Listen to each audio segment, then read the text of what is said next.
വിചാരിച്ച രണ്ടുപേര് അധികം കുറച്ചു കാലം നമ്മുടെ കൂടെ ഉണ്ടാവുമെന്ന് വിചാരിച്ച രണ്ടുപേരാണ്. ഒന്ന് അക്ഷയും ഒന്ന് ആതിരയും.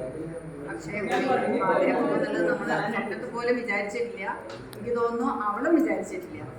കാരണം ബൈ ചാൻസ് പോയി. അത് ഭാഗ്യമാണോ നിർഭാഗ്യമാണോ നമ്മളുടെ നിർഭാഗ്യമാണ്, ഭാഗ്യമായിട്ട് വിചാരിക്കാം. പക്ഷെ അവിടെ പോയിട്ട് ശരി പറ്റിയില്ല എന്നുണ്ടെങ്കിൽ എന്തായാലും മുന്നോട്ട് പിന്നെ പറ്റിയില്ലെങ്കിൽ ഞാൻ ഇങ്ങോട്ട് തന്നെ വരും എന്ന് പറയുന്നുണ്ട്. പക്ഷെ നമുക്കൊരു വല്ലാത്തൊരു നഷ്ടം തന്നെയാണ് ശരിക്കും. ഒരിക്കലും നമ്മൾ വിചാരിച്ചിട്ടില്ല.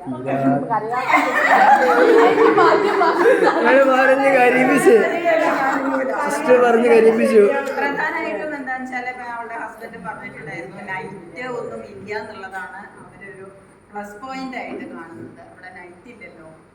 ഞാൻ അതിന് പോകുമ്പോൾ കുറച്ച് ദിവസം വർക്ക് ചെയ്യും, അതിനെ കൊണ്ടിട്ട് വരും.